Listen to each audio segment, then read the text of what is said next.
Yes.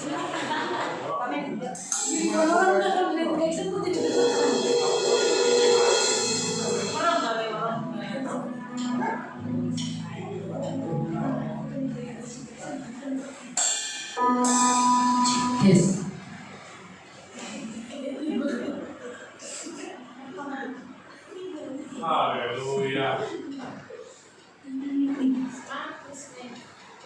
Shalom Bapak Ibu Saudara yang kasih dalam Yesus. Selamat sore. Saya percaya kita akan memberkati Tuhan. Amin. Sore hari ini adalah hari yang luar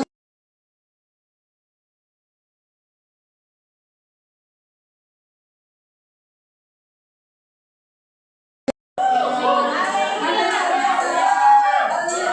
Bapak Ibu yang di rumah juga semangat selalu. Haleluya. Bapak Ibu.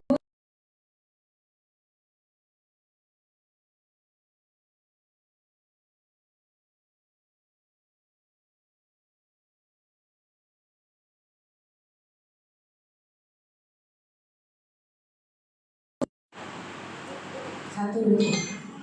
Aku percaya kepada Bapa,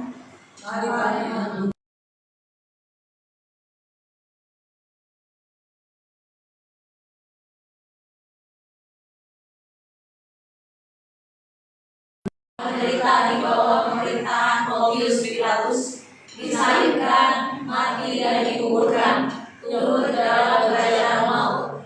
Pada hari yang ketiga, bangkit pula dari antara orang mati, naik ke surga, duduk di sebelah kanan Allah, Bapa yang Maha Kuasa, dan akan datang dari sana untuk menghakimi orang yang hidup dan yang mati.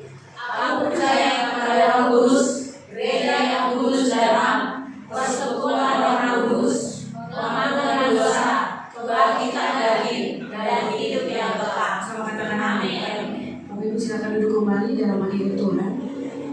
Kita mau sama-sama menyaksikan adik-adik kita menampilkan pujian mereka, persembahan pujian. Tuhan Yesus memberkati. Elo dan Tera, tepuk tangan dulu Bapak Ibu saudara. Haleluya. Haleluya.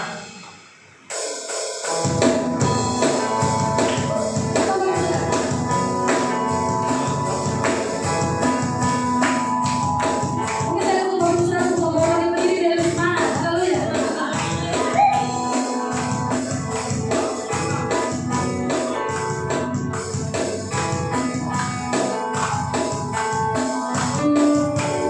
Kita katakan,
Thank you, Elo.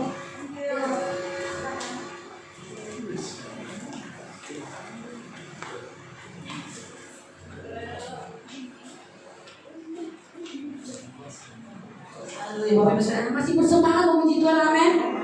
Sekali lagi sebelum kita masuk dalam hadirat Tuhan, cek kanan kirinya, katakan kamu lebih pemenang.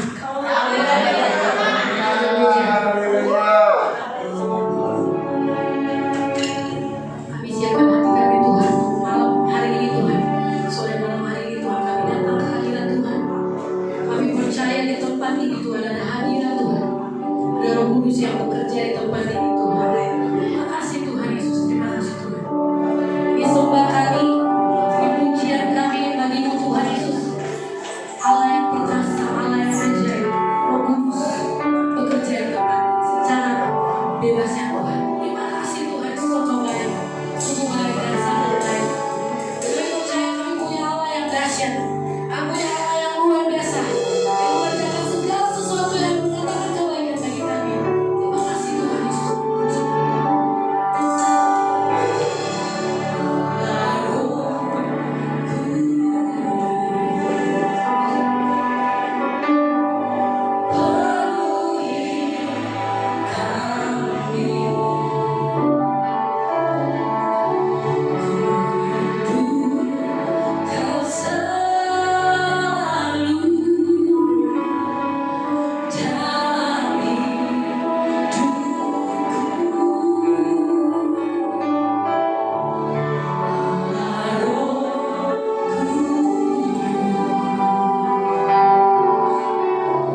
dan menambah pengharapan di dalam Tuhan. Terima kasih Tuhan. Kami bersyukur untuk kehadiran Tuhan Yesus sore hari ini Tuhan. Terima kasih. Yang bersuka cita sama-sama memuji Tuhan, sama-sama katakan amin. Amin. Bapak Saudara.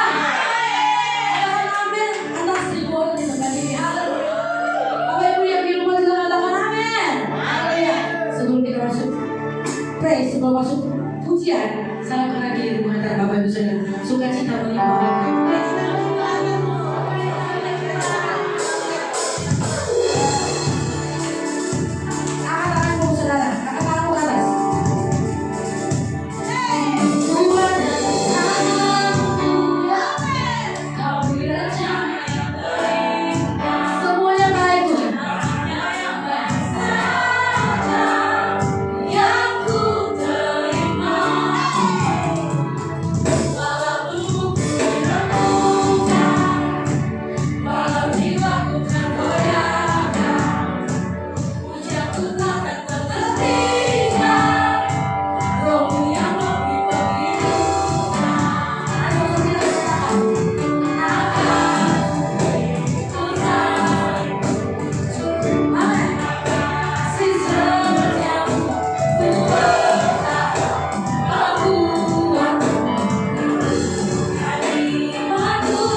soal ini. Ini kita kasih yang terbaik, amin Bapak Saudara. Percaya setiap hari di dalam hidup kita ada hari yang terbaik, amin. Hari ini pun hari yang terbaik. Kita bersuka cita, amin. Saya percaya yang berkeringat, yang kita sudah berkeringat, lemak-lemak itu suka Tuhan. Lemak-lemak yang terbakar itu disukai Tuhan. Jadi aku mau besok kurus. Itu Tuhan suka. Haleluya. Makasih Tuhan. Ayo kita siapkan hati Bapak Ibu Saudara. Kita mau menyembah Tuhan lagi. Makasih Tuhan untuk anugerah-Mu dalam hidup kami. Tak habis-habisnya kami mengucap syukur. Anugerah-Mu mempesona dalam hidup kami. Terima kasih kami menikmati setiap saat Tuhan. Setiap waktu dalam hidup kami Tuhan. Kami tahu Tuhan pernyataan Tuhan sempurna bagi kami. Kami tahu semua karena kebaikan Tuhan dalam hidup kami. Terima kasih Tuhan.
kami inilah anak-anak-Mu, umat-Mu. Engkau bertahta di dalam kami, sehingga kami menyandang gelar sebagai baik. Terima kasih Tuhan. Sukacita puji-pujian begitu nyata. Engkaulah sukacita kami. Sukacita daripada itulah yang menjadi kekuatan kami. Sebab segala yang menggoncang boleh saja menggoncang, tetapi kasih Allah tidak tergoncang.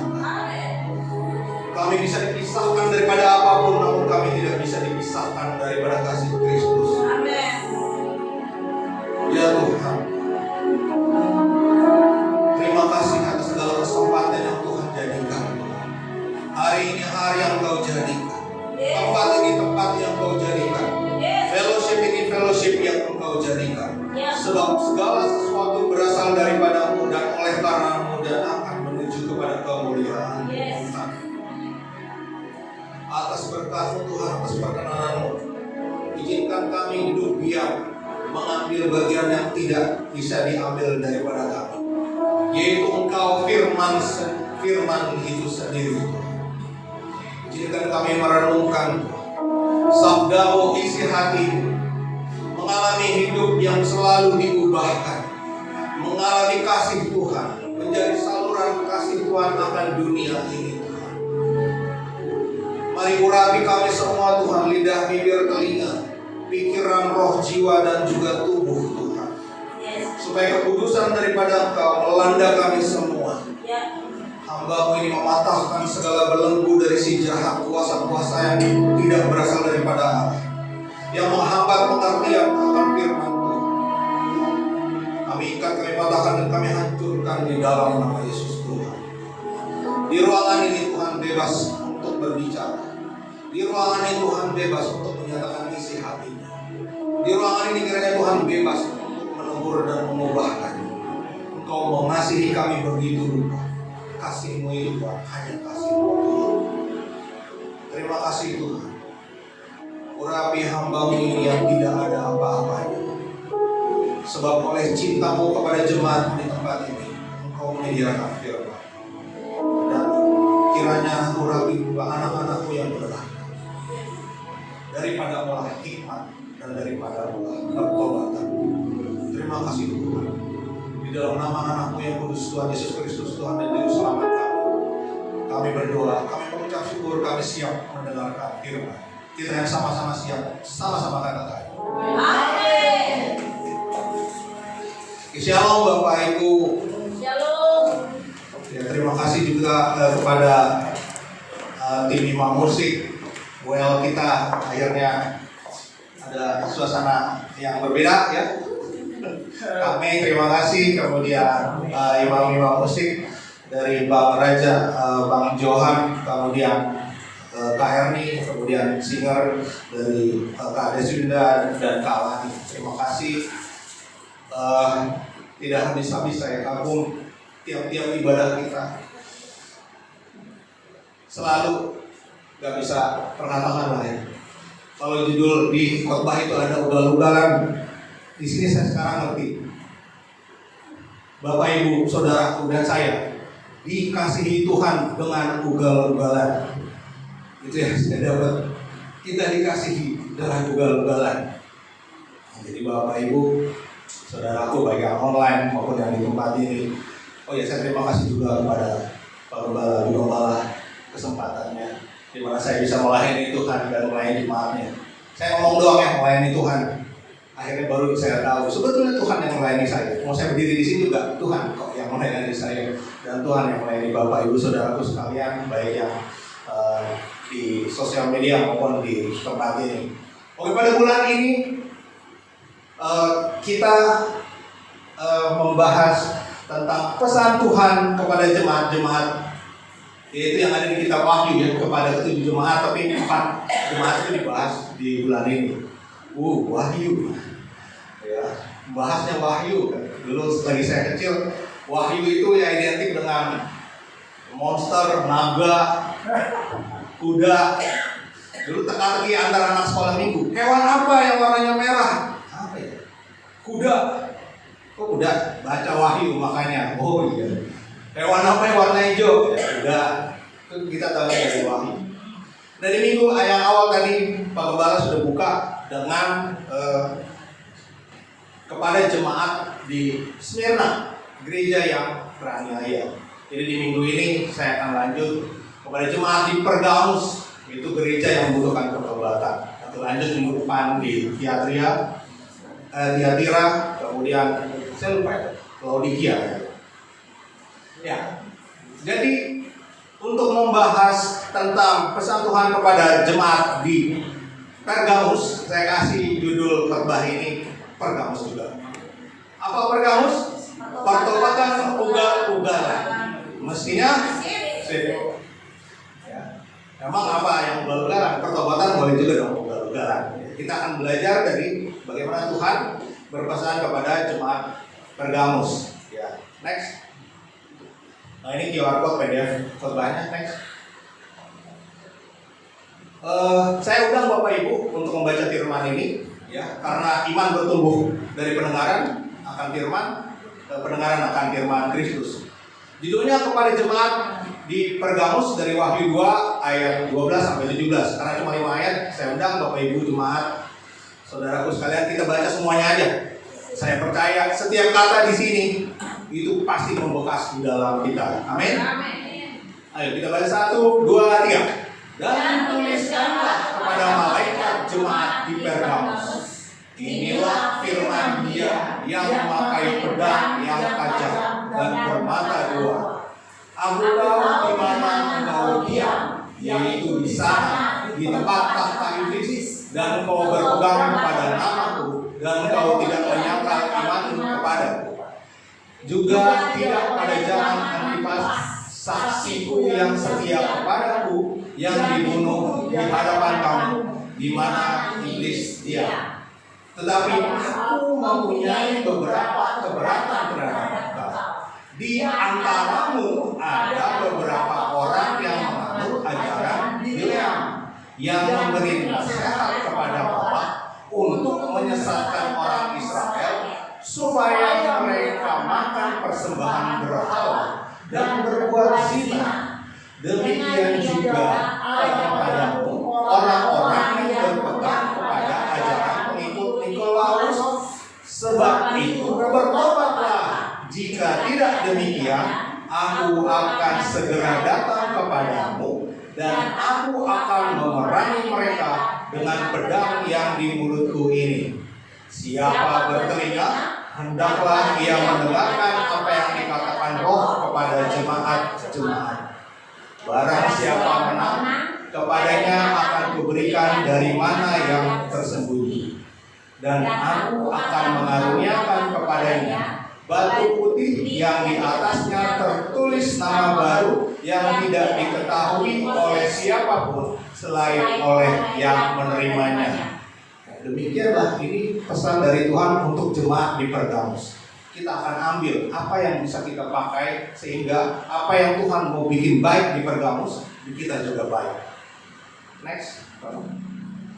Ini ada 3 poin yang saya coba rangkum dari pesan tadi. Saya undang Bapak Ibu kita bacakan sekali lagi 3-3-nya. 1, 2, 3. Man of God, jangan kompromi.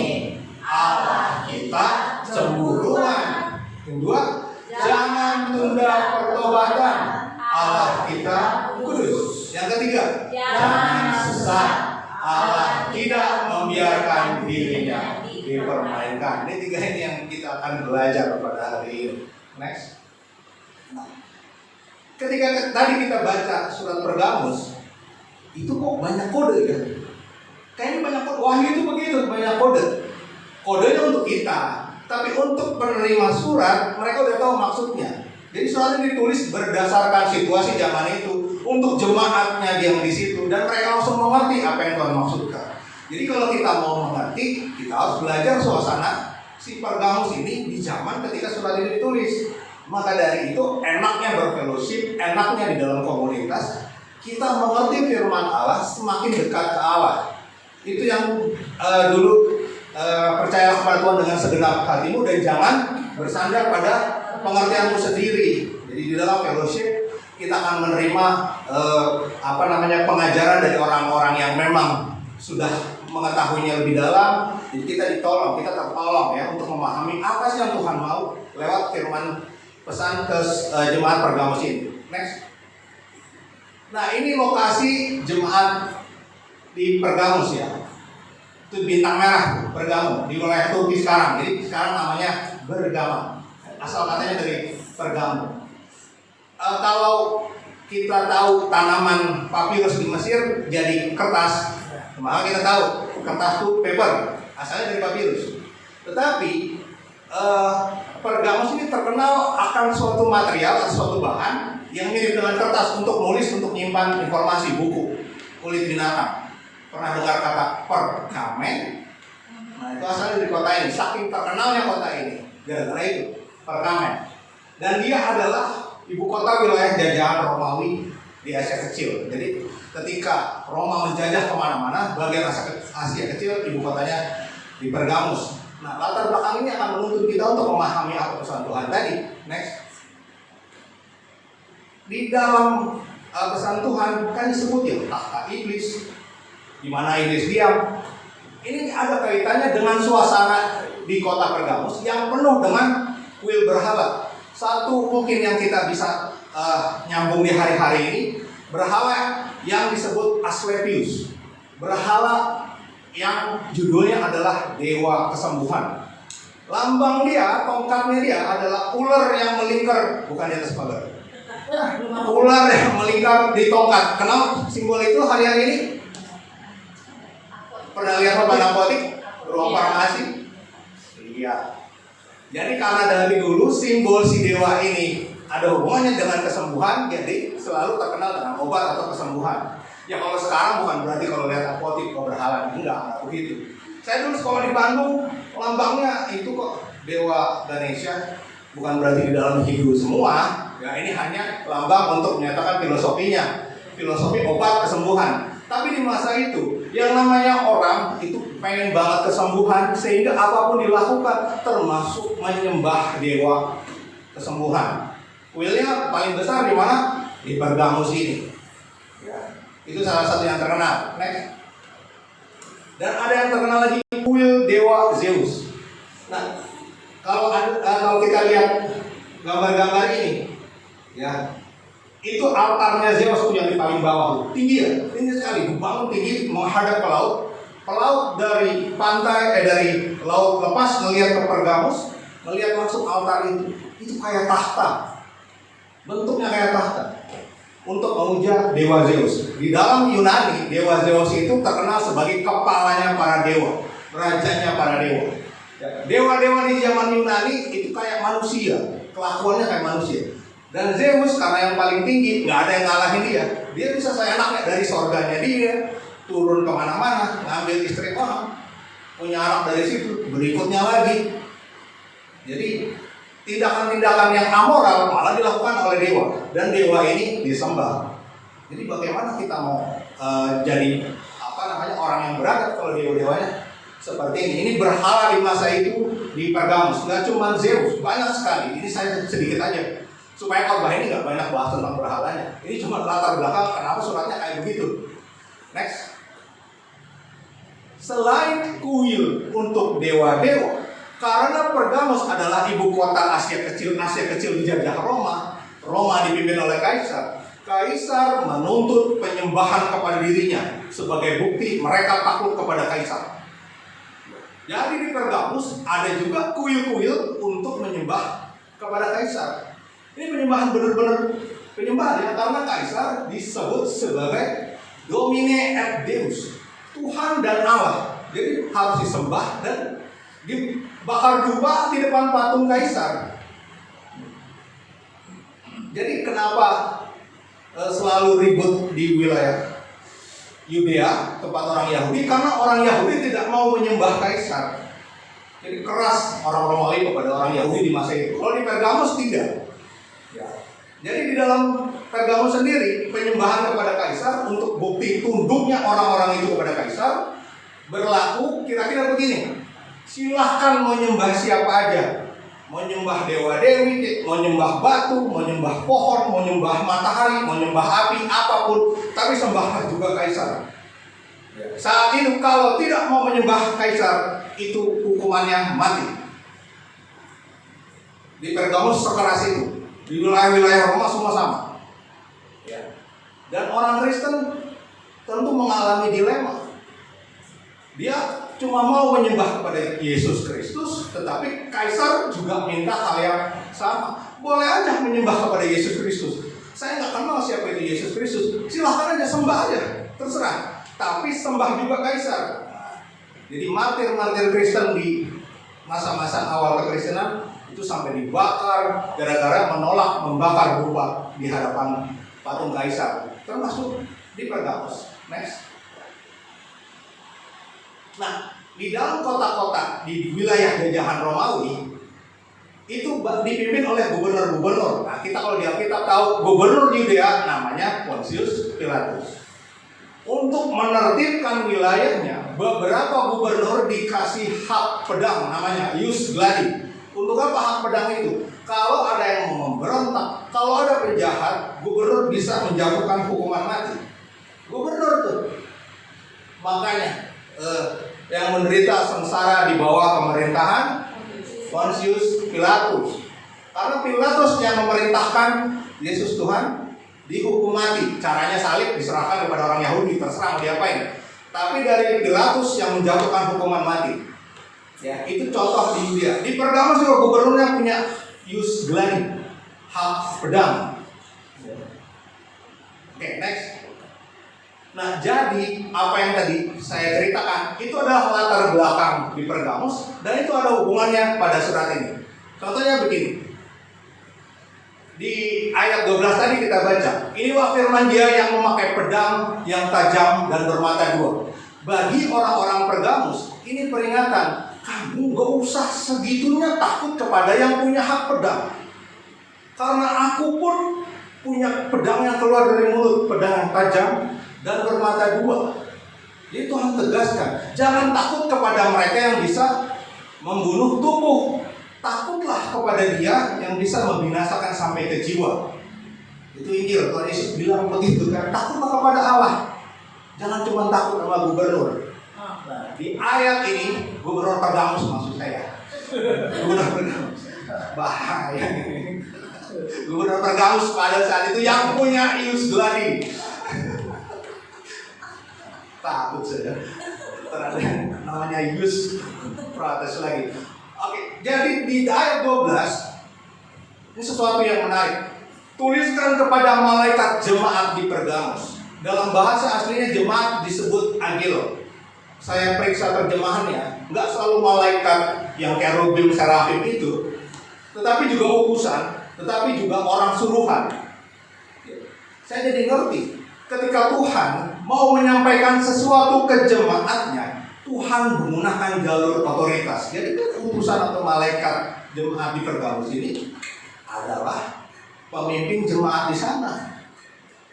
Ketika Tuhan mau tegur jemaatnya, Tuhan melewati otoritas yang Dia bangun sendiri. Ini maksudnya malaikat jemaat, ya, angelos, utusan Tuhan kepada jemaat atau pesuruh Tuhan kepada jemaat. Pesuruh terus apa lagi ya? Ya gitulah. Jadi kita bisa melihat Tuhan menggunakan jalur otoritas yang baik, nggak langsung muncul ke jemaat, tapi Dia menggunakan Dia berpesan kepada malaikat jemaat. Jadi walaupun itu beratnya jadi pemimpin, Bapak Ibu Saudaraku, yang salah yang di bawah, yang ditegur pertama pemimpinnya, itu dari Tuhan soalnya. Ya. Makanya kita hati-hati dalam menjalani hidup. Ya. Kita berpikir juga, nggak cuma kita juga berpikir pemimpin-pemimpin kita, karena mereka bertanggung jawab terhadap kita di hadapan Tuhan. Ya. Next. Nah, ini Tuhan bilang, aku tahu di mana engkau diam, yaitu di sana di tempat tahta iblis. Itu tadi. Ketika dibilang tahta iblis, saking ini kota penuh dengan penyembahan berhala, dan orang Kristen diam di situ. Ini Kristen awal. Alkitab Perjanjian Baru belum jadi. Dia baru berpegang pada pengajaran rasul-rasul. Hidupnya berat pada saat itu. Di tengah-tengah penyembahan berhala, kalau lagi pengen sawahnya subur, sembah dewa kesuburan. Kalau lagi pengen menang perang, sembah dewa perang. Ini sembahnya Yesus saja, Yesus saja. Saat itu dipandang aneh di hadapan mereka. Dan yang lebih parah, kalau nggak menyembah kaisar, kan dihukum mati. Ius Gladi tadi, gubernurnya langsung menggunakan Ius Gladi biar dia dihukum mati supaya jadi contoh. Jangan ada yang bangkang nggak mau menyembah kaisar. Makanya Tuhan katakan, aku tahu di mana engkau diam, di tempat tahta iblis. Ya, artinya dikerjain dulu ini jemaat-jemaat awal oleh iblis. Berasa dijauh kan? Kondisi kita hari-hari ini, Tuhan nggak mengutus kita seperti domba ke tengah-tengah domba juga, domba ke tengah-tengah kambing juga. Tuhan udah bilang dari awal, aku mengutus engkau seperti domba ke tengah-tengah serigala. Kenapa Tuhan seperti itu? Karena Tuhan mau mengubah itu serigala menjadi domba lewat kita. Itu sebetulnya tujuan baiknya Tuhan. Bukan bikin domba-dombanya menderita tengah serigala, enggak. Kan Tuhan memberikan kekuatan sama kita. Nah ini, aku tahu engkau diam di tahta iblis. Nah kita tinggal di daerah, di tempat di mana segala sesuatunya mungkin terhadap kekristenan begitu keras. Ya kemarin Pak Gembala udah kupas. Kenyataan kan banyak ya, izin susah, dipersulit, dipersekusi. Jadi ya, apa ini tahta iblis? Bukan juga sih, ini cuma di Pergamus Tuhan saking melihat perjuangan di sana, maka Tuhan bilang orang-orang itu diam di tahta iblis. Dan orang-orang Kristen Pergamus berpegang kepada nama Tuhan. Ya.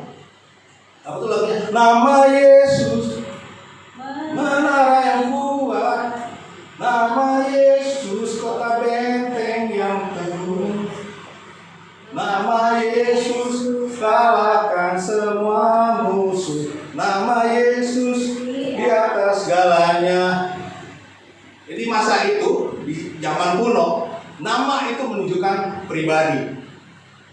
Ya makanya ketika Yakub bergumul melawan seorang, kita tulis sebagai malaikat Tuhan, Yakub tanya siapa namamu?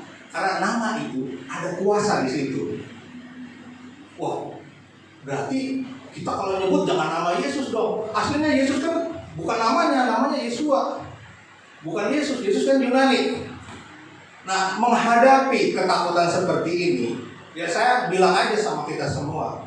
Kenapa perjanjian baru ditulis dalam bahasa Yunani? Karena tujuannya bukan menyebarin mantra, tujuannya menyebarkan berita. Jadi orang mau ngomong nama Yesua, nama Yesus, nama dari Spanyol bilang Jesus, dari Inggris bilang Jesus. Persoalannya bukan pada lafalnya, persoalannya pada imannya. Bukan lafal yang masih tepat, tapi imannya yang masih tepat. Orang ngomong Yesus tapi bukan Yesus anak Allah. Kalau Yesus cuma nabi biasa, nggak sampai juga karena imannya berbeda.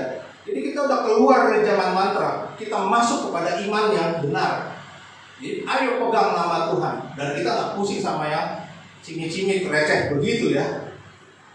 Nah, mereka orang-orang Pergamus berpegang kepada nama Tuhan dan hebatnya tidak menyangkal iman kepada Tuhan. Ini hebatnya orang-orang Pergamus. Jadi era sekarang ini kalau kita menyangkal, kita cepat dapat apalah misalkan proyek, kita cepat dapat pendapatan, lancar, cepat naik pangkat atau apa. Tapi di masa itu, karena Pergamus ini ibu kota kekaisaran, ibu kota wilayah jajahan, artinya banyak pejabat-pejabat di situ, urusan-urusan bisnis di situ. Kalau menyangkal ikut menyembah kaisar, harusnya lancar dia punya segala macam di zaman itu. Ya, tapi mereka tidak menyangkal iman kepada Yesus. Mereka mengakui kok Yesus. Next. Juga tidak pada zaman Antipas, saksiku yang setia kepadaku, yang dibunuh di hadapan kamu di mana iblis diam. Dan ada martir di masa ini, namanya Antipas. Ya, Antipas ini ada yang menduga sebagai murid Rasul Yohanes. Tetapi informasi tentang Antipas ini sedikit, nggak banyak. Jadi sampai sekarang nggak begitu jelas kisah hidup Antipas. Tapi ya mereka yang hidup memberikan nyawanya untuk Tuhan, Tuhan tidak lupa. Sekalipun dunia saat ini lupa Antipas itu kayak gimana, namanya tercatat sampai selama-lamanya. Tuhan ingat. Ya, nggak ada itu saya cuma remahan roti. Kalau udah menyangkut iman, Tuhan nggak lupa. Antipas ini ditulis dan sampai sekarang pelacakan terhadap Antipas ini masih belum jelas. Tapi nama Antipas ada sampai sekarang. Jadi jangan khawatir Bapak Ibu. Segala usaha kita kepada Tuhan, Tuhan tidak lupa. Sekecil apapun Tuhan tidak lupa. Ya, bahwa Antipas ini betul-betul menjadi saksi setia sampai dibunuh. Kemungkinan gara-gara Ius Gladi tadi menolak menyembah kaisar, daripada jadi penyakit masyarakat banyak ngikutin dia, tepas. Dan dia sudah menyelesaikan perjuangannya. Ya. Seperti Stefanus mendapat penghormatan dari Tuhan Yesus, Antipas juga ditulis namanya, walaupun dunia nggak kenal dia. Jadi kalau saya lihat, gak usah terlalu kita kejar pengakuan dunia. Kita boleh dilupakan dunia, tapi jangan sampai kita dilupakan Tuhan. Antipas tidak dilupakan Tuhan. Antipas tidak dilupakan Tuhan. Oke, kita lebih pilih diingat Tuhan. Dan kita tidak pusing apakah dunia mau mengingat kita atau tidak. Oke, next. Nah, ini cara Tuhan tuh cara yang diikuti banyak pemimpin lah ya. Kalau memimpin tuh begitu. Kalau memarahin orang jangan langsung brak jeger gitu. Depan umum langsung tunduk, biar malu dia, biar yang lain lihat. Ilmu kepemimpinan modern nggak begitu. Apalagi ilmu kepemimpinan Kristen. Ilmu kepemimpinan Kristen itu nggak menggunakan anak buah sebagai perisai. Karena Alkitab katakan dalam segala keadaan gunakanlah perisai iman. Jadi jadikan perisai iman. Nah, Tuhan contohkan kepada jemaat-jemaat ini, kalau memarahin mereka, diakui dulu kontribusinya, diakui dulu kebaikan-kebaikannya, baru kasih tahu keberatannya. Kita nggak perlu pusing nyari-nyari hikmat dunia. Tuhan udah kasih kok hikmat kayak begini. Ya, siapa mau sekolah tinggi-tinggi atau nggak sekolah sama sekali, kalau rajin ikut ibadah, di dalam dia dengerin khotbah atau mempelajari firman, dia ikut pola-pola logika Alkitab. Saya mau begini bukan karena saya nggak sekolah ya. Saya udah sekolah. Saya katakan, walaupun nggak sekolah, tapi dia mempelajari apa yang ada di Alkitab, logika-logikanya, cara berpikir, cara Tuhan berfirman, dia sama pinternya. Ya 12 murid Tuhan Yesus tiba-tiba jadi seperti itu dalam 3,5 tahun. Itu kalau dalam era modern kita sebut sebagai S1 cum laude ya. S1 cum laude 4 tahun lulus 3,5 tahun. Hampir DO sih. Kalau nggak Tuhan Yesus sendiri yang kumpulin lagi mereka, akhirnya mereka dapat visi. Ya. Nah itu cara Tuhan ya. Kasih tahu kebaikannya, baru Tuhan berikan keberatan. Tuhan kita jujur. Kalau dia melihat ada yang nggak baik dari kita, dia tegur kok. Tetapi aku mempunyai beberapa keberatan terhadap engkau. Di antaramu ada beberapa orang, padahal nggak semua jemaat di Pergamos, cuman beberapa. Tapi Tuhan tidak mau beberapaan. Semuanya harus ikut di dalam jalur Tuhan. Jadi walaupun beberapa, tetap secara korporat satu gereja itu kena tegur. Jadi makanya kita nggak bisa hidup semau kita, nggak menghitung di kiri kanan kita, nggak menghitung saudara-saudara seiman kita, nggak bisa. Teguran nanti kena ke satu korporat, secara korporat. Dia perjanjian lama bisa akan gitu ya. Orang Israel berkali-kali menang lawan musuhnya, tiba-tiba kalah, bingung dia kenapa. Ternyata ada satu yang ngumpetin rampasan, cuma emas berapa batang, padahal jarahan segitu banyak. Saya harus katakan, ternyata Tuhan kita tuh begitu. Gak ada dia kompromi hal-hal ketidakkudusan sekecil apapun. Diurus. Karena dia mau kita sempurna seperti Bapa di surga sempurna. Alkitab katakan, kuduslah kamu sebab aku kudus. Jadi Tuhan tuh mau bawa kita sama di level dia juga kalau bisa. Jadi dia berbaharui kita. Nah, beberapa di antara kamu ya, ada beberapa orang yang menganut ajaran Bileam. Next. Yang memberi nasihat kepada Balak untuk menyesatkan orang Israel. Ini ada cerita di Perjanjian Lama. Saya nggak bahas, yang waktu juga banyak.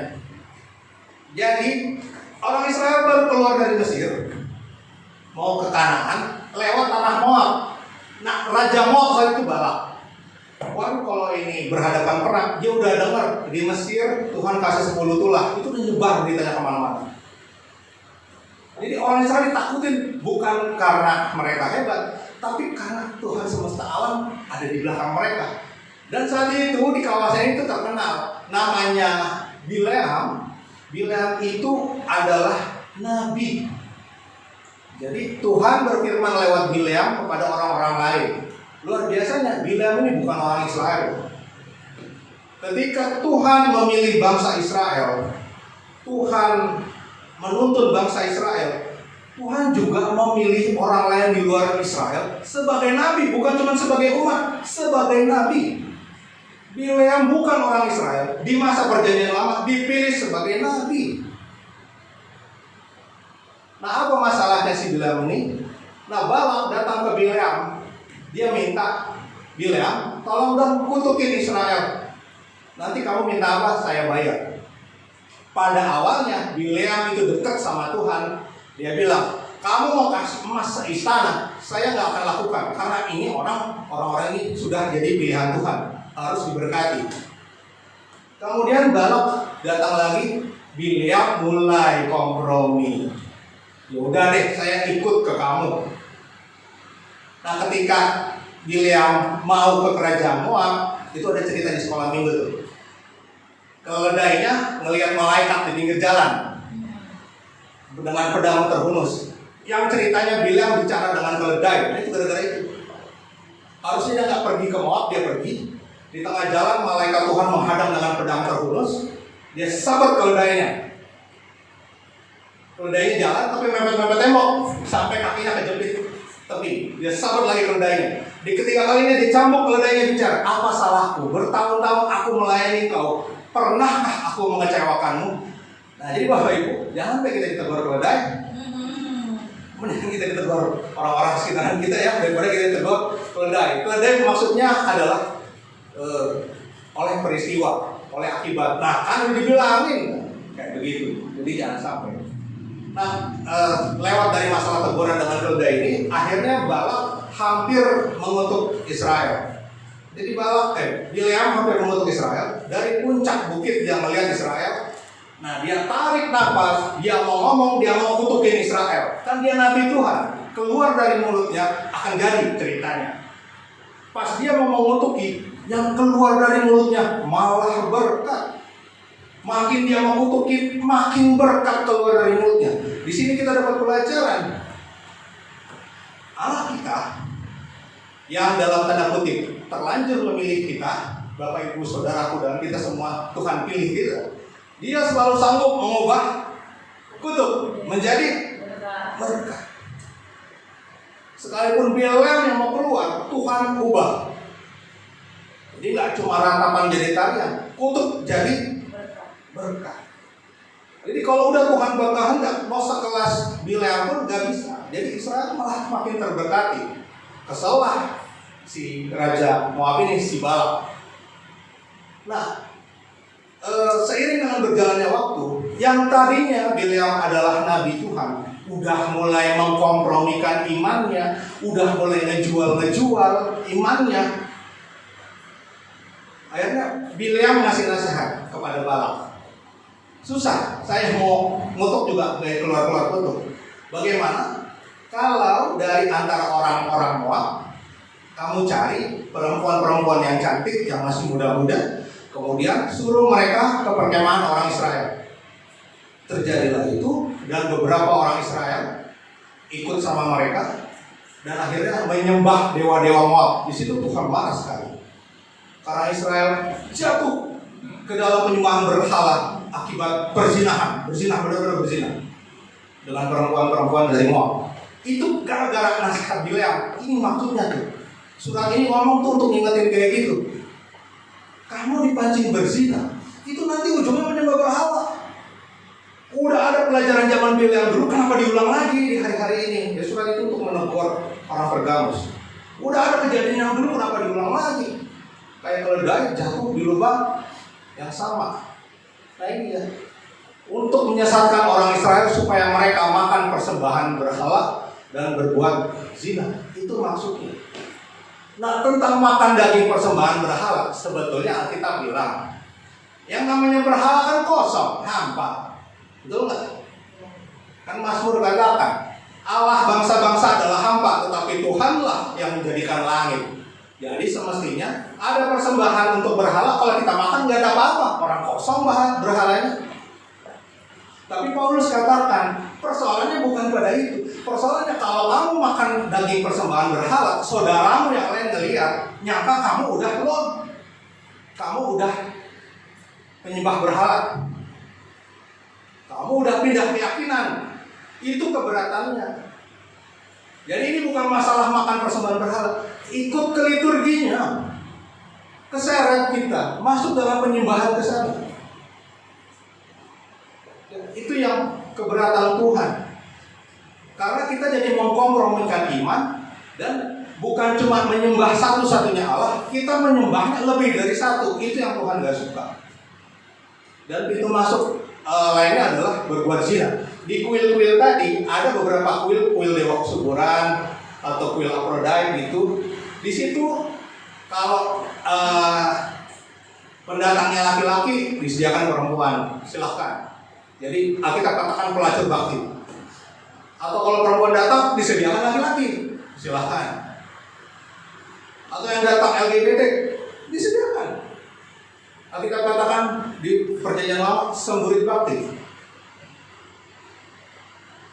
Jadi pintu masuk perzinahan itu jadi pintu masuk untuk menyembah Allah-Allah asing. Dari makan persembahan berhala, artinya ikut liturginya. Ini bukan liturgi Kristen, ini liturgi-liturgi yang tidak sesuai dengan kehendak Allah gitu ya. Gampang saya ngomong gini deh, ke Gunung Kawi, bakar lupa, minta kekayaan. Oh itu menimbulkan sakit hati Tuhan. Terus kenapa sih urusan berhala ini selalu dikaitkan dengan zina? Ya seperti itu, Tuhan mengumpamakan penyembahan berhala. Seperti suami istri, tapi salah satunya berzina. Fatal, Tuhan tidak suka. Next. Demikian juga ada padamu orang-orang yang berpegang kepada ajaran pengikut Nikolas. Nah, Nikolas ini ajarannya begini. Orang Kristen kan, yakin dosanya ditebuskan. Katanya Yesus Kristus sudah disalib menebus dosamu kan. Kalau gitu kamu bebas berbuat dosa. Kan sudah ditebus. Nanti bikin dosa ditebus lagi nggak? Iya tebus lagi. Jadi bebas hidupnya, nggak ada aturan. Nggak mau dipagarin oleh kebenaran firman. Karena ngerasa sudah ditebus. Yang penting percaya. Yang penting percaya, kita bebas hidup. Agak nyambung ya dengan kondisi sekarang. Ketika kita juga ngerasa seperti itu, kita masuk pengikut Nikolas dulu. Karena kalau ketika kita ditebus, kita sudah dibersihkan dari dosa, itu kesempatan berbuat baik, bukan kesempatan nambah dosa. Kalau kita udah terjerembab dalam dosa, tapi nggak dapat kabar penebusan, kita tuh rendah diri. Ngapain saya tobat? Saya kan udah pendosa, mending dosa aja. Seterusnya, tapi kan diputus di tengah, dapat pengampunan. Saya kudus lagi ya. Kalau di pom bensin, mulai dari nol lagi. Kita dapat start yang baru, itu idenya. Pengampunan, penebusan itu kita dapat start yang baru. Bukan kesempatan memperparah atau mari dosa itu isinya abon, mari makan lebih banyak. Enggak gitu. Berhenti, sekarang juga berhenti. Tapi Nikolas ini menyesatkan seperti itu.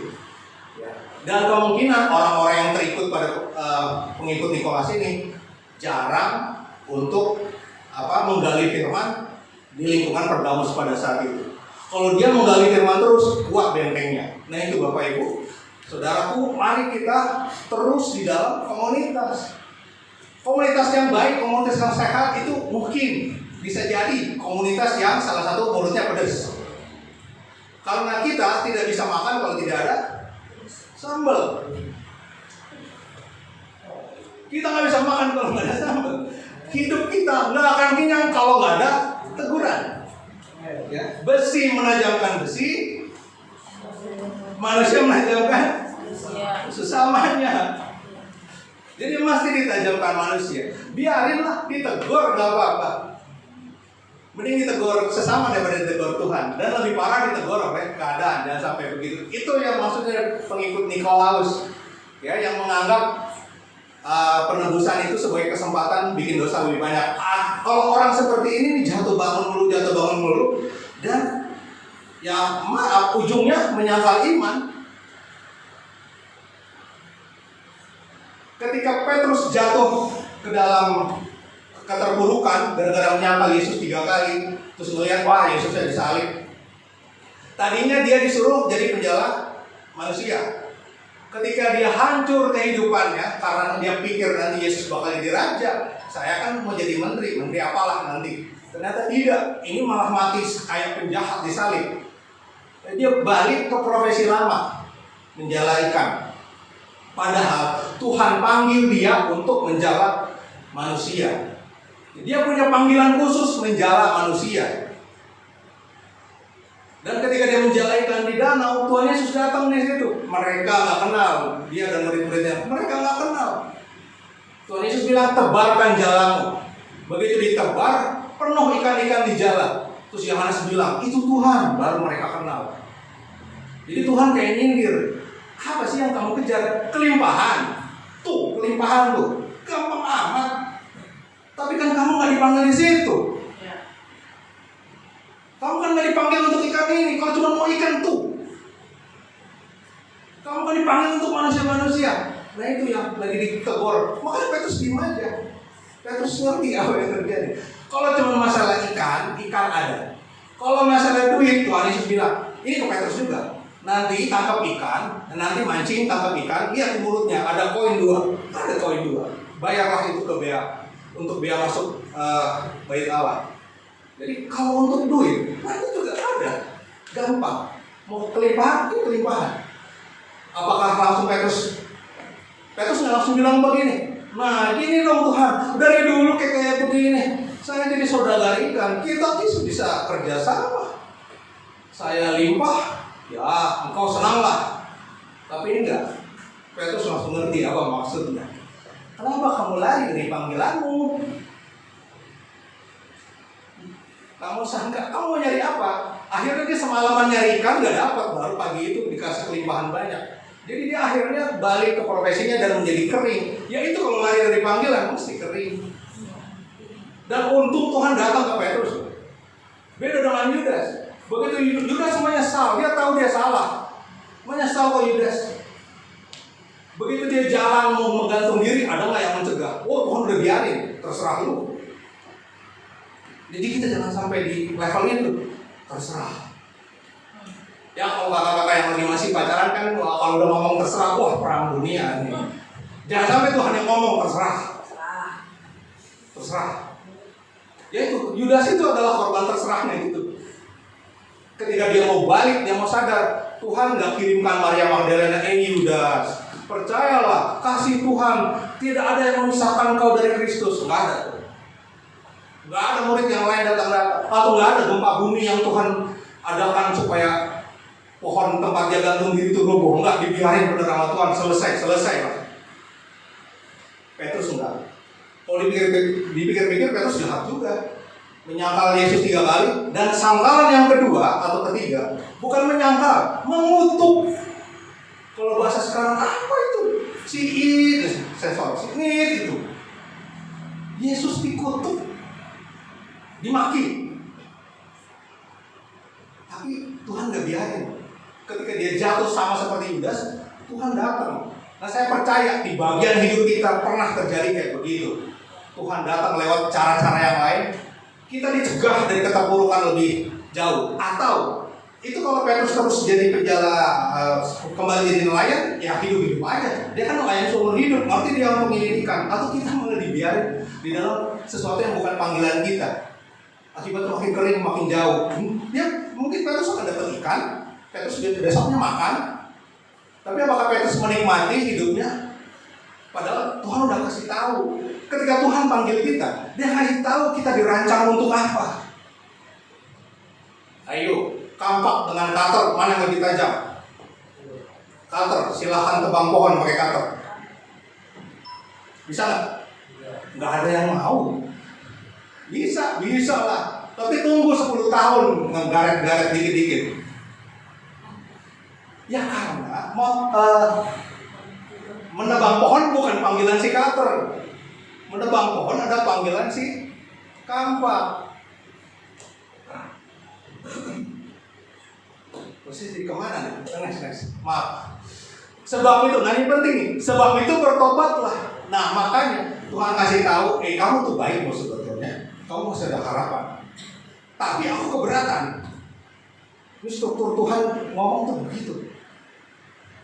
Ya kayak saya negor anak saya juga begitu. Emang pintar Tuhan ini.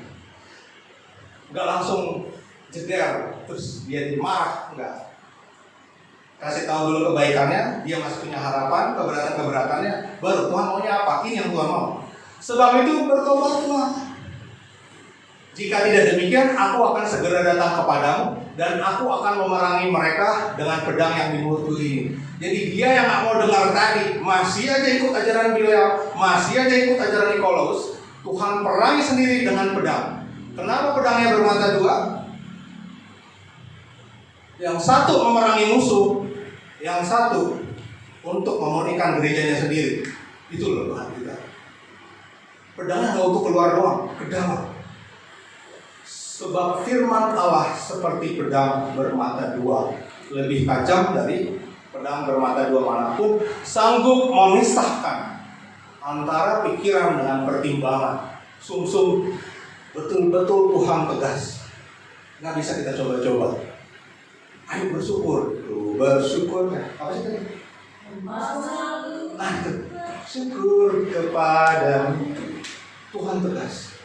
Kasihnya luar biasa, ketegasan juga luar biasa. Kita nggak bisa main-main.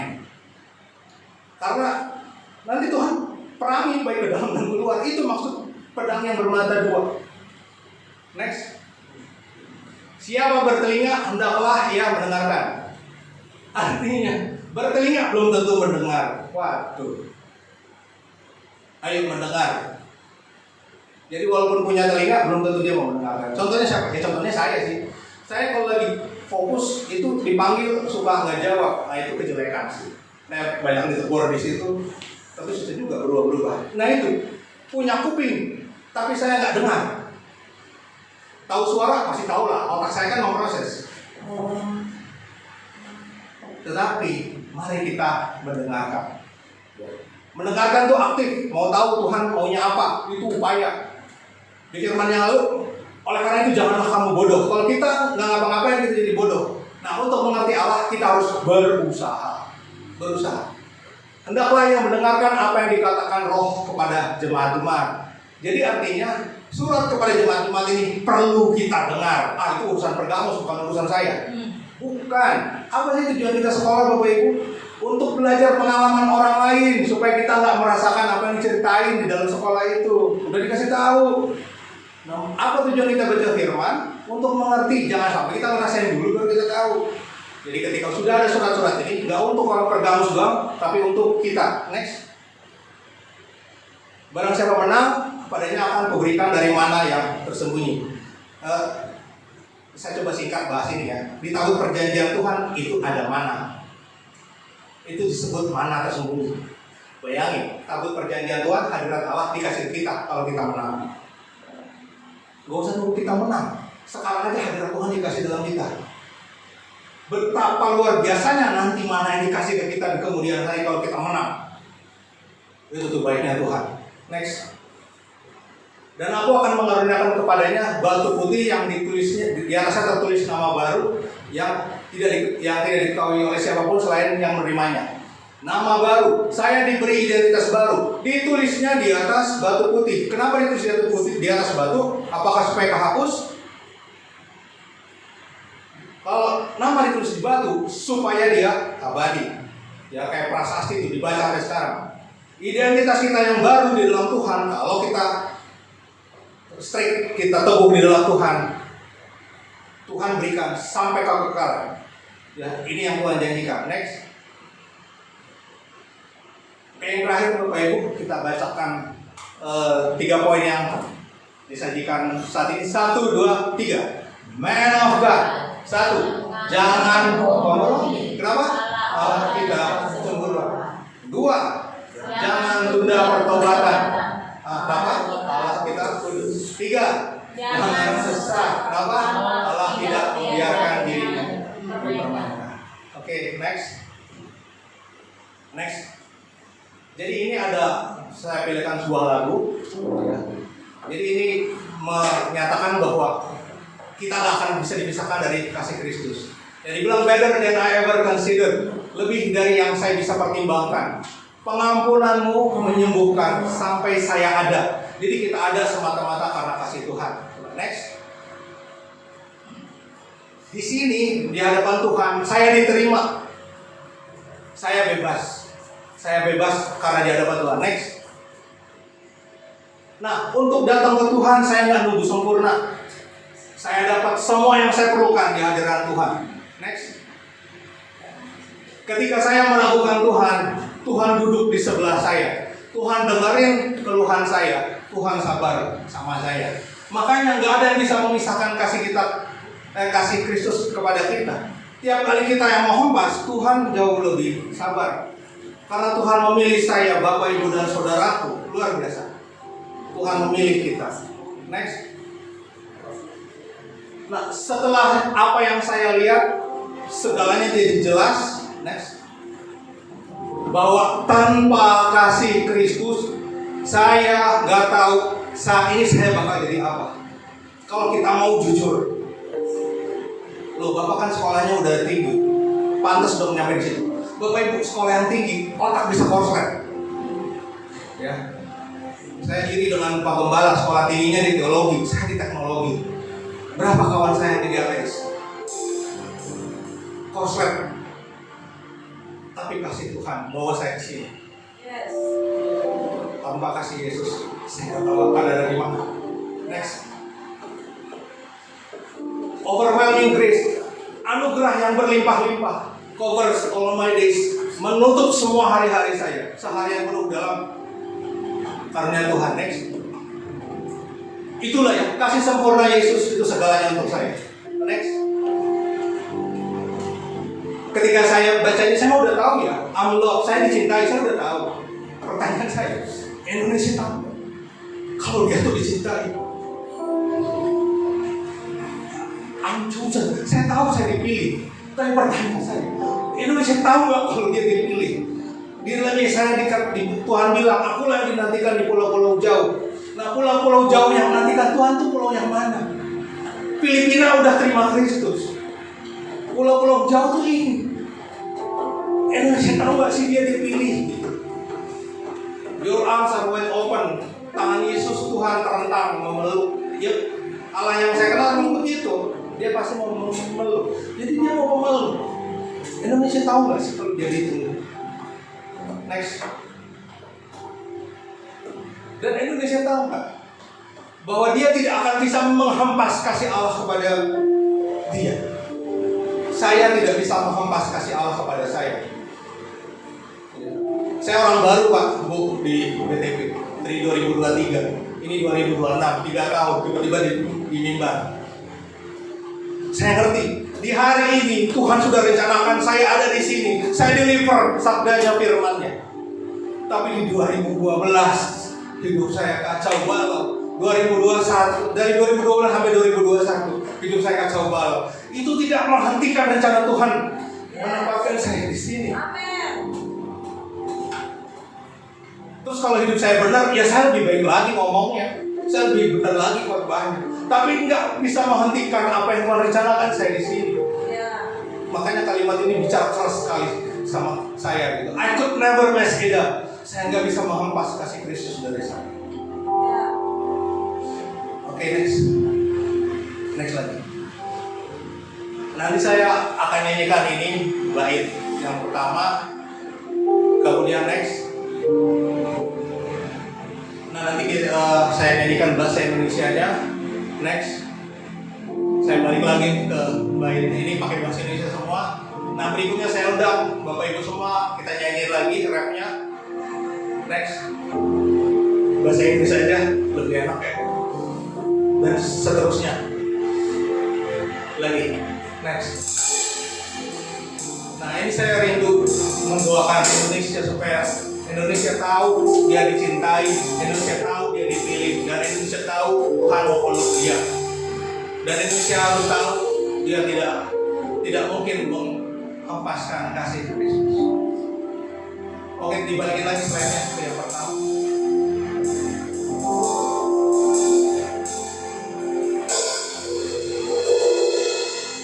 Saya undang imam musik, kita sekalian tutup.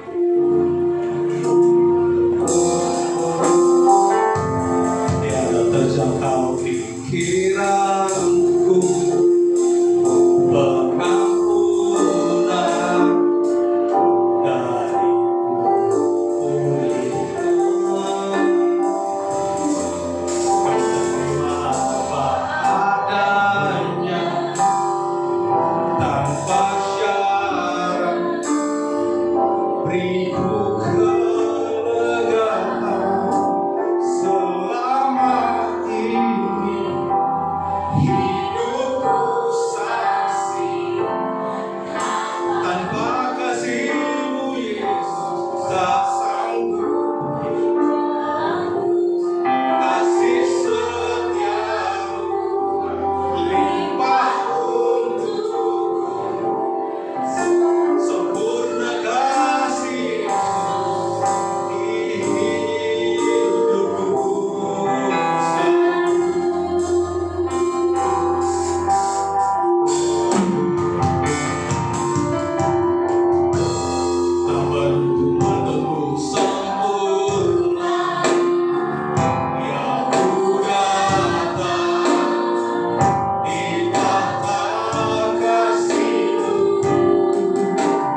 percaya Tuhan, Indonesia di dalam tangan-Mu Tuhan. Kami pun Tuhan di dalam tangan-Mu Tuhan. Kami bersyukur Tuhan Engkau mengangkat kami, karena kami percaya kami punya Tuhan yang luar biasa dalam hidup kami. Terima kasih Tuhan Yesus, kami sudah diberkati oleh firman Tuhan. Berkati terus hamba-Mu Bapak Jenny Tuhan, serta keluarganya Tuhan. Terima kasih untuk firman-Mu yang membangkitkan kami sore malam hari ini Tuhan. Terima kasih Tuhan dalam nama Tuhan Yesus yang sudah diberkati dari firman Tuhan sama-sama dalam amin. Amin.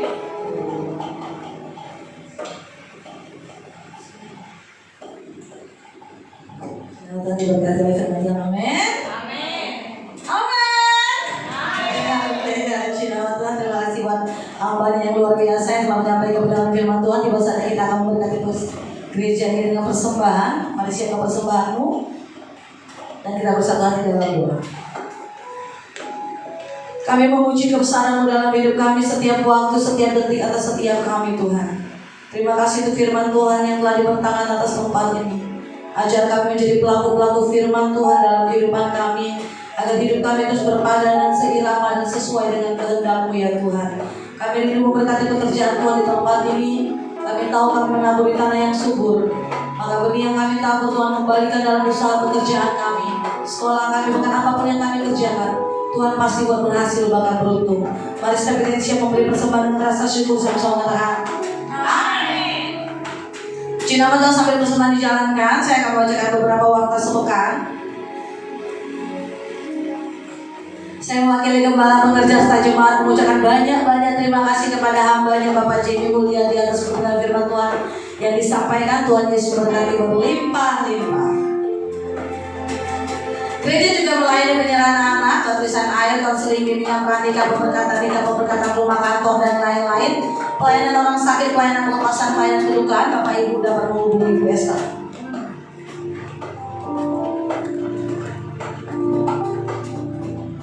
Saya juga mengucapkan selamat hari ulang tahun kepada Bapak Ibu yang berulang tahun kelahiran ataupun hari jadi pernikahan. Kami juga mengucapkan selamat ulang tahun pernikahan ke-30 tahun untuk Bapak Iksan Nabi. Tanggal 17 Juni. Kan Bapak nggak ada, jadi kita ucapkan sekarang. Selamat ulang tahun ya Bu Meli.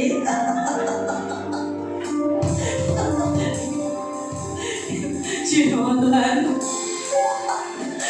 Rumah-rumah diadakan setiap hari Jumat malam di tempat ini jam 7 malam.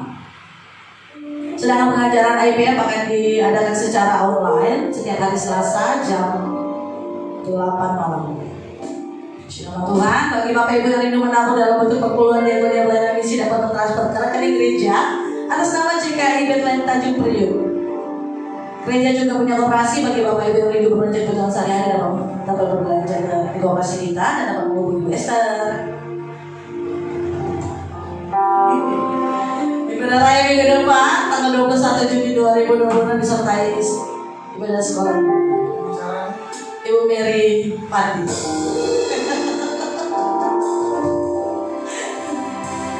Nama Tuhan, kita akan akhiri ibadah kita dengan doa syafaat. Mari kita bersama di dalam doa. Terima kasih Tuhan untuk anugerah-Mu yang berlimpah atas setiap kami, untuk kasih setia-Mu yang selalu baru setiap waktu dalam hidup kami.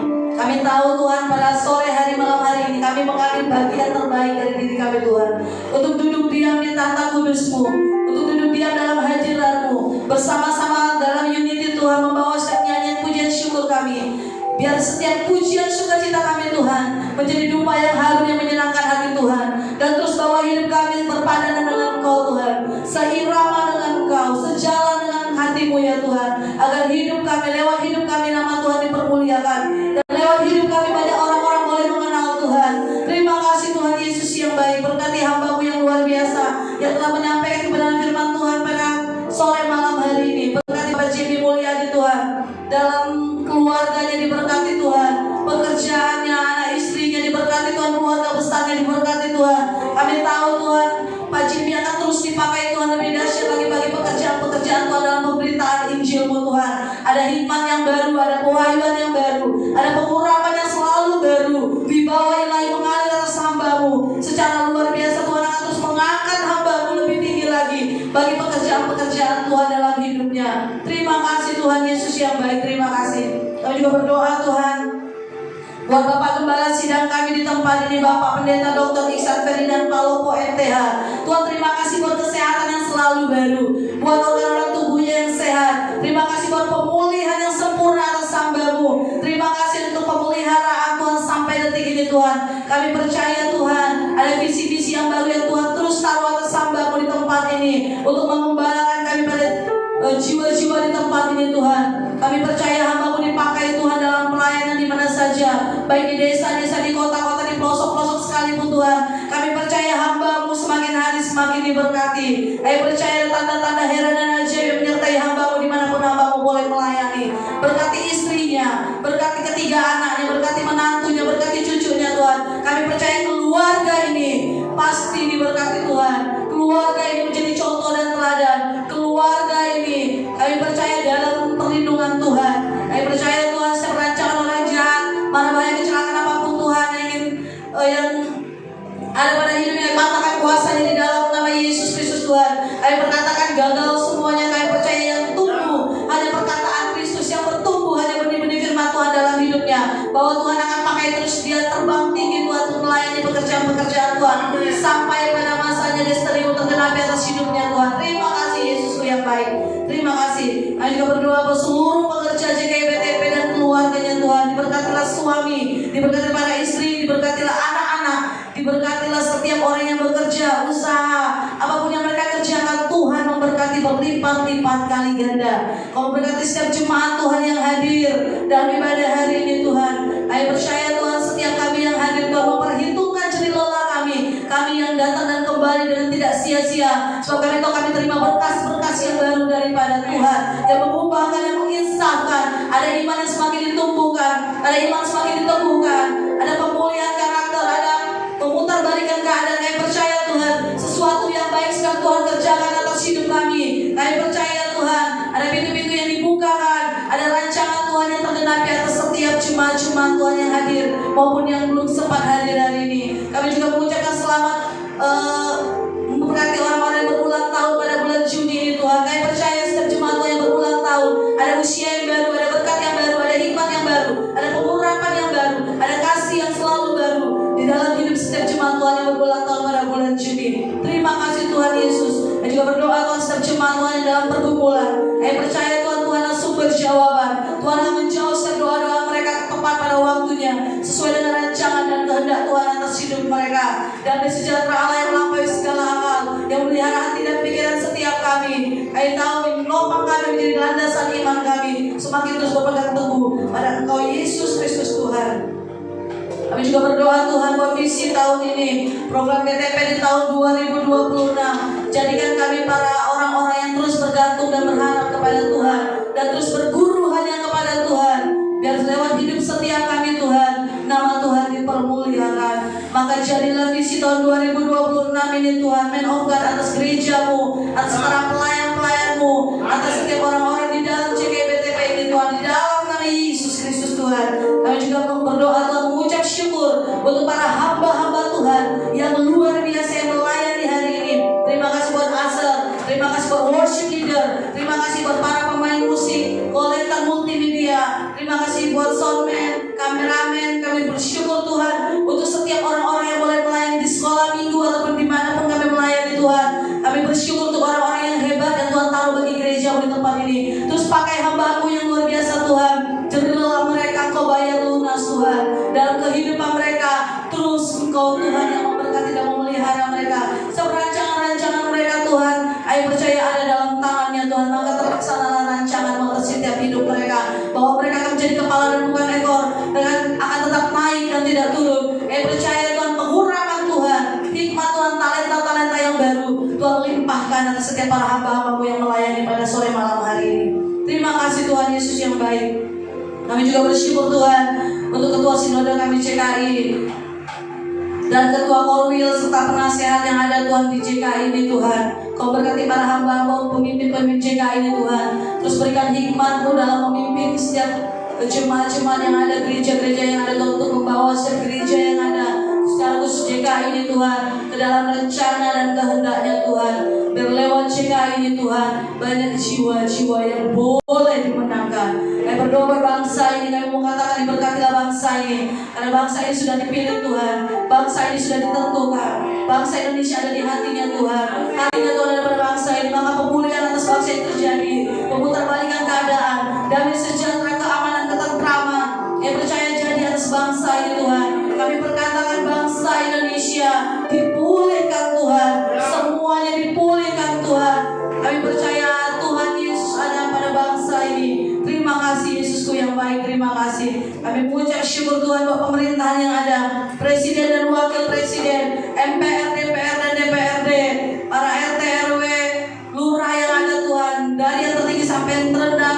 Pemerintahan kami ini Tuhan aman dalam perlindungan Tuhan, kejujuran, damai sejahtera, bahkan penyertaan Tuhan juga ada pada bangsa ini. Ajarkan para pemimpin-pemimpin kami Tuhan untuk melaksanakan tugas dan tanggung jawabnya dengan baik dan benar di hadapan Tuhan. Terima kasih Yesus. Ayo berdoa Tuhan buat Gubernur Jakarta Pramono Anung dan Rano Karno. Ayo percaya pemerintahan kami ada sudah ditentukan oleh Tuhan. Oleh sebab itu Tuhan yang menentukan, Tuhan juga yang akan terus bawa Jakarta kembali kepada hatinya Tuhan. Dan kami percaya dari Jakarta banyak kota-kota akan diberkati.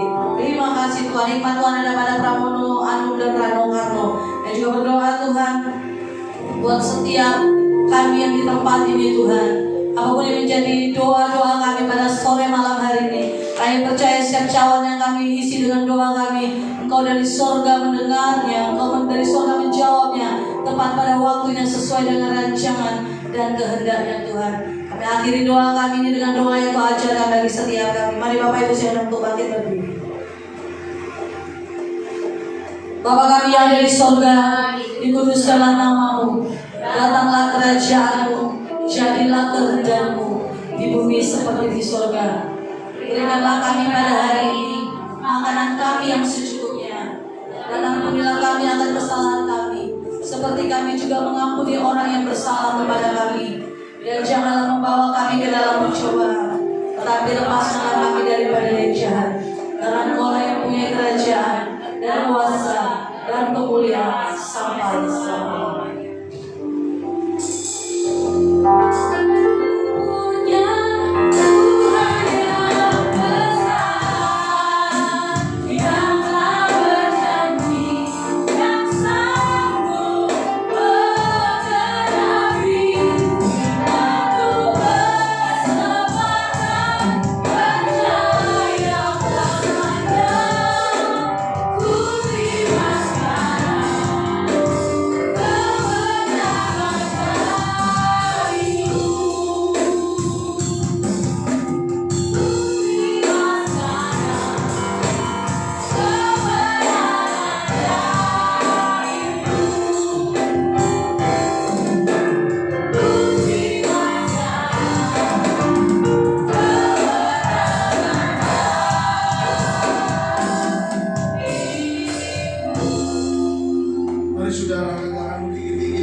Biar berkat damai sejahtera Allah, berkat sukacita surga, bahkan berkat yang berlimpah-limpah, terimalah itu di dalam nama Tuhan Yesus. Kasih Allah dan penyertaan yang manis dengan Roh Kudus menyertai saudara dan saya sampai ke saudara yang zaman, sampai Maranatha. Tuhan Yesus datang menjemput kita di angkasa yang penuh dengan kemuliaan-Nya. Para saudara yang sudah diberkati Tuhan, mari kita sama-sama